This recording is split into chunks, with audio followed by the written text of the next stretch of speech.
اور اس کا خمیازہ پورے خطے اور خاص طور پہ پاکستان اور افغانستان کے عوام کو بھگتنا پڑا. تو امریکہ ابھی بھی یہی جو آپ بات کر رہے ہیں، جو بیان ہے وزیر خارجہ کا، وہ بھی آلموسٹ یہی بات کر رہے ہیں. دیکھیں آپ یہ کر نہیں سکتے کہ آپ اتنے سالوں سے ایک نظام کو استعمال کرتے ہوئے، اس کے اوپر قبضہ کرتے ہوئے آپ اچانک وڈرال کریں اور کہیں جی اب آپ جانے آپ کا کام ہے. افغان گورنمنٹ کوئی اتنی زیادہ پاورفل نہیں ہے، نہ پہلے تھی نہ اب. جب وہ وہاں پر موجود تھے تب بھی وہ پاورفل نہیں تھی، اور اب وہ وہاں سے جا رہے ہیں تب بھی وہ پاورفل نہیں ہے. اور اشرف غنی صاحب کو جو ہے گورنمنٹ کے لالے پڑے ہوئے ہیں، اور وہ حامد کرزئی صاحب سے جو ان کے پیشرو ہیں ان سے ملاقاتیں بھی کر رہے ہیں، اور وہ دیکھنا چاہ رہے ہیں کہ کس طریقے سے ہم رٹ قائم کریں، لیکن وہ ملاقات کو اتنی مؤثر ثابت نہیں ہوئی. دیکھیں بات یہ ہے کہ اس وقت جب امریکہ وڈرا کرے گا نا، تو یہ سچویشن ہوگی جب ہر بندہ یہ کوشش کرے گا کہ وہ اپنے آپ کو کس طرح سے پاورفل ثابت کرے. پاور گیم کا حصہ ہے. اب پاور گیم میں یہ نہیں ہو سکتا کہ پاور شیئرنگ بہت زیادہ. دیکھیں ابھی ہم جو ساری دنیا بات کری وہ یہ ہے کہ کسی طریقے سے پاور شیئرنگ ہو جائے، لیکن یہ کیسے ممکن ہے کہ 85% علاقے پہ قبضہ کرنے والے لوگ وہ باقی علاقے 15% کے لوگوں کے ساتھ پاور شیئرنگ کریں. ہاں یہ ہو سکتا ہے کہ وہ کوئی ایسے کمپرومائزز گوئنگ فارورڈ ہوں. اب اس کے لیے طالبان کی حکمت عملی بڑی شاندار نظر آتی ہے کہ اگر آپ پاورفل ہیں اور پھر لوگ آپ کے آ کے مذاکرات کرتے ہیں تو آپ ان کو اپنی مرضی کے مطابق تھوڑا بہت پاور شیئرنگ کر کے اور اسٹیبلائز کر سکتے ہیں. اب دیکھنا یہ ہوگا کہ افغان طالبان اس موڈ میں ہیں کہ نہیں ہیں کہ وہ پاور شیئر کریں یا نہیں کریں، کیونکہ جو افغان حکومت ہے وہ تو صرف کابل تک محدود ہو کے رہ گئی ہے، اور اب طالبان جو ہیں وہ کابل کی طرف بھی پیش قدمی کر رہے ہیں. بالکل. اور اس دفعہ آپ دیکھیں پہلی دفعہ ایسا ہوا ہے کہ انڈیا اور ایران نے بھی طالبان کے ساتھ مذاکرات کرنے شروع کیے یا ان کے ساتھ رابطوں کی کوشش کی سیریسلی. اس سے پہلے ایسا نہیں تھا. پچھلا جو 90s کا دور تھا دیگر ممالک بھی جو ہیں وہ طالبان کے ساتھ مذاکرات کی بات کر رہے ہیں. یہاں پر بریک لیں گے ناظرین، بریک پر جا رہے ہیں، واپس آئیں گے تو افغان مسئلے کے حوالے سے ہی بات کریں گے. وزیر خارجہ شاہ محمود قریشی کی اپنے امریکی ہم منصب سے ٹیلی فونک رابطہ ہوا ہے تو اس کے اوپر بات کریں گے. ہمارے ساتھ رہی گا. ویلکم بیک جی. بات ہو رہی تھی افغان مسئلے کے حوالے سے. طالبان کہتے ہیں کہ 2 ہفتے کے اندر اندر کنٹرول حاصل کر دیں گے. ادھر وزیر خارجہ شاہ محمود قریشی صاحب کا بھی اپنے ہم منصب امریکی ہم منصب اینتونی بلنکن سے رابطہ ہوا ہے.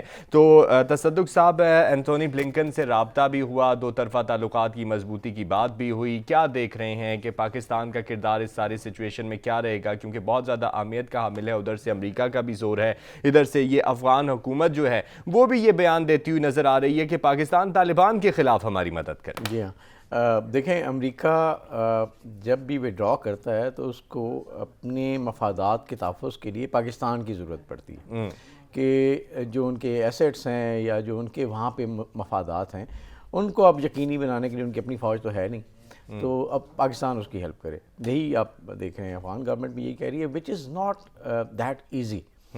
ڈیفینیٹلی اگر افغان طالبان افغانستان کا کنٹرول سنبھال لیتے ہیں تو اس کے بعد آپ ظاہر پاکستان کے ان کے ساتھ ایک الائنمنٹ ہے اور رہنی چاہیے انشاءاللہ. لیکن اس صورت میں اگر یہ کہا جائے کہ جی آپ ایسے معاملات میں افغان گورنمنٹ کے مفادات کا تحفظ کریں تو وہ یہی ہو سکتا ہے نا کہ افغان گورنمنٹ کو ان کے ساتھ ان کی نیگوسیشن کرائی جائے. اس سے زیادہ پاکستان کیا مدد کرے گا؟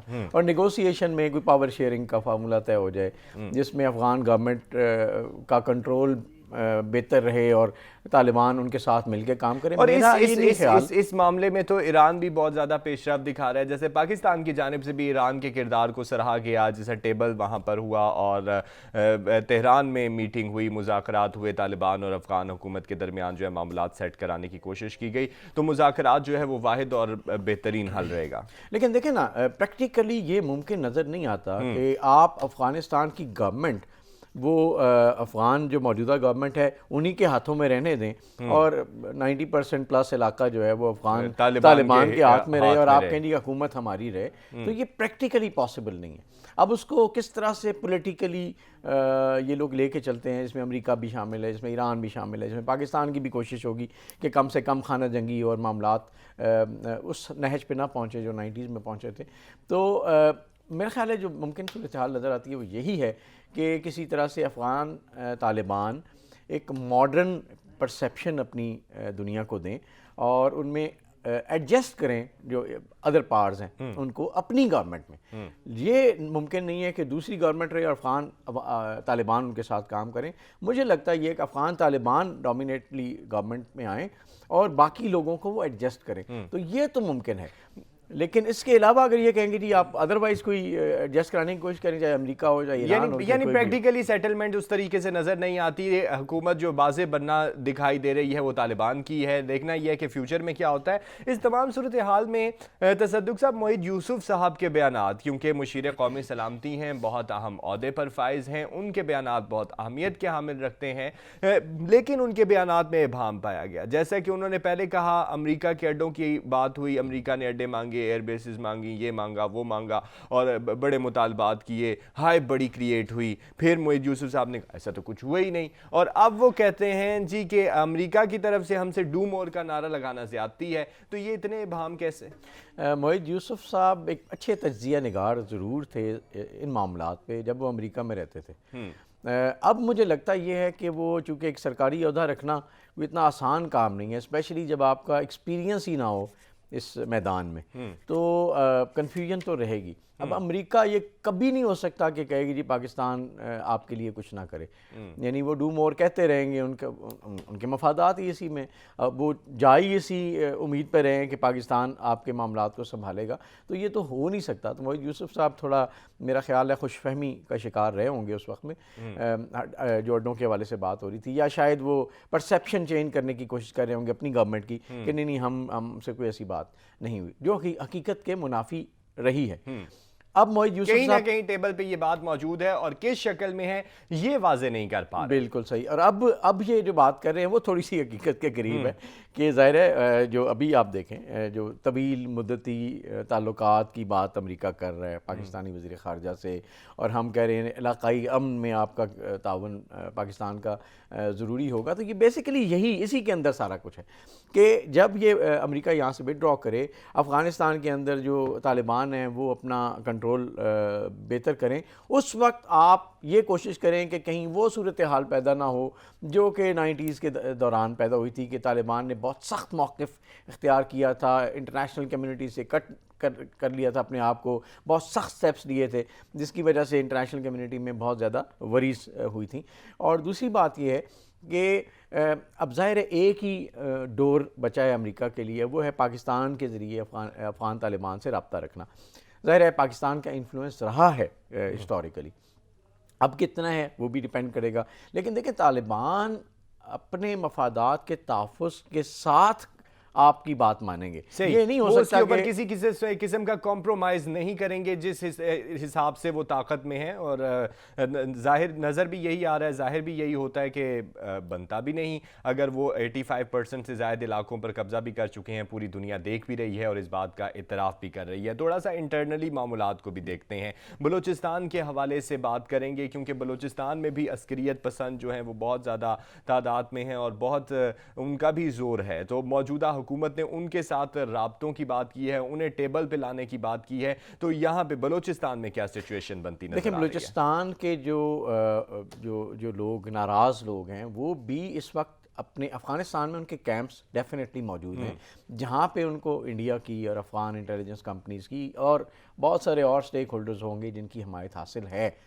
تو یہ موقع چونکہ افغانستان کے اندر ایک تبدیلی اور بہت بڑی تبدیلی کی بات ہو رہی ہے, تو اس وقت یہ مناسب بات ہے کہ ایک چینل اوپن کیا جائے جس میں کل اگر افغانستان میں افغان طالبان کی گورنمنٹ آتی ہے اور ان کو جس طرح امریکہ کو پولیٹیکل سپورٹ یا ڈپلومیٹک سپورٹ چاہیے پاکستان کی ان کے ساتھ بات چیت کرنے کے لیے, اسی طرح افغان طالبان کو بھی ایک ڈپلومیٹک سپورٹ چاہیے. اس پہ مزید بات کرتے ہیں, پر طالبان کو بھی ڈپلومیٹک سپورٹ چاہیے ہوگی. یہاں پر بریک لے رہے ہیں, واپس آتے ہیں, ہمارے ساتھ رہیے گا.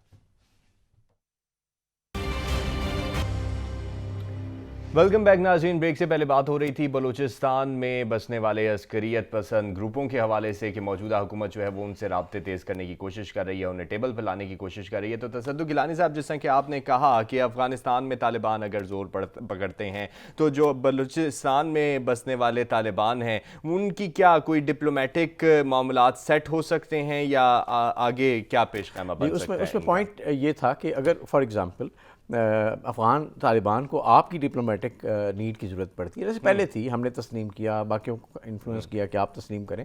تو اس صورت میں پاکستان بھی افغان طالبان سے یہ کہہ سکتا ہے کہ آپ یہ بلوچ جو ٹریننگ کیمپس ہیں یا اس طرح کی چیزیں, ان کو آپ بند کروائیں, ان لوگوں کو نارملائز کریں, ان کو ہم یہاں پہ واپس ایمنسٹی دیتے ہیں, ان کو واپس بھیجیں تاکہ نارملائزیشن شروع ہو سکے. تو میرے خیال اسی قسم کا ایک انیشیٹو ہے جو کہ گورنمنٹ نے اس وقت لیا ہے. اور صورتحال اگر ایسی ہوتی ہے تو اپنے لوگوں سے بات کرنے میں تو کوئی حرج نہیں ہے. اپنے لوگ تو ہر وقت ان کو اسٹیٹ تو ماں کی طرح ہوتی ہے, تو اگر ان لوگوں کو شکایتیں ہیں آپ سے اگر بات سے ناراض بھی ہیں تو ان کو ٹیبل پہ لایا جا سکتا ہے, ان سے بات چیت کی جا سکتی ہے اور معاملات کو سیٹل کیا جا سکتا ہے. اس تمام صورتحال میں بلاول بھٹو زرداری صاحب امریکہ جا رہے ہیں اور بار بار بیانات دیے جاتے ہیں تحریک انصاف کی گورنمنٹ کی جانب سے بھی کہ وہ وہاں پر سی وی لینے جا رہے ہیں. کیا اتنی تشویش پائی جاتی ہے ان کے اندر کہ ان کا امریکہ جانا, ابھی تک اس امریکہ دورے کے حوالے سے کوئی انفارمیشن نہیں دی گئی کہ وہ وہاں جا کہ کن کن افراد سے ملاقاتیں کریں گے اور کیا ہوگا وہاں پہ؟ دیکھیں, جس طرح بینظیر بھٹو پاکستان آنے سے پہلے مشرف صاحب کے دور میں انہوں نے امریکہ میں بہت زیادہ لوگوں سے ملاقاتیں کی تھیں, ایشورنسز دلائی تھیں کہ وہ افغانستان کے حوالے سے کیا پالیسی اختیار کریں گے کہ امریکہ کے مفاد میں ہوگی. میرا خیال ہے اسی طرح کا ایک گمان ہے کہ بلاول وہاں جا کے وہاں کے تھنک ٹینکس سے اور ہو سکتا ہے کہ جونیئر افسران سے ملاقات کریں اور ان کو بتائیں کہ افغانستان میں ہم آپ کو کس طرح ہیلپ آؤٹ کر سکتے ہیں. اور اس کی وجہ سے ظاہر انٹرنل پالیٹکس میں امریکہ آپ کو سپورٹ کر سکتا ہے یا جو انفلوئنس تھوڑا بہت ان کا ہو سکتا ہے وہ کرے.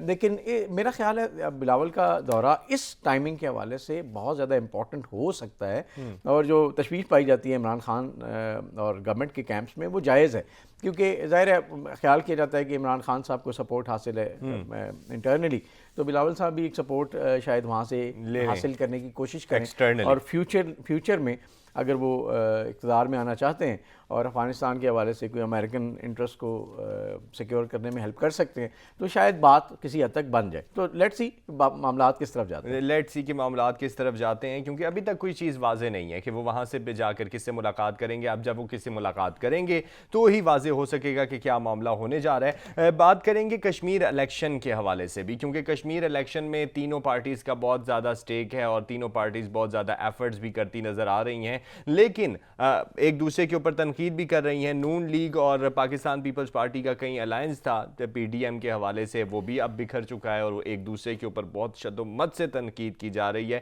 اس میں پاکستان تحریک انصاف کا کتنا فائدہ دیکھ رہے ہیں, کیونکہ شیخ رشید کہتے ہیں کہ کشمیر میں حکومت تحریک انصاف کی بنے گی. جی بالکل, ٹریڈیشنلی تو یہی رہا ہے. جیسے جی بی میں آپ نے دیکھا کہ جو گورنمنٹ پاکستان میں ہوتی ہے اسی کی سپورٹڈ گورنمنٹ کشمیر میں آپ کو عام طور پہ نظر آتی ہے. صحیح. تو ابھی آپ اگر آن گراؤنڈ سچویشن دیکھیں تو بہت سارے لوگ پی ٹی آئی میں امیدوار شامل ہوئے ہیں, وہ پیپلز پارٹی سے بھی ہوئے ہیں, وہ نون لیگ سے بھی کسی حد تک ہوئے ہیں. تو اس کی وجہ سے ایک پولیٹیکل گراؤنڈ ایسا بن رہا ہے کہ جس میں شاید ایک بہت زیادہ اکثریت نہ بھی ہو لیکن ایک مارجنل اکثریت کے ساتھ ہو سکتا ہے P T I government secure کرنے میں کامیاب ہو جائے اور نون لیگ جو اس وقت گورنمنٹ میں ہے وہ اپنی سیٹوں کو نہ بچا سکے.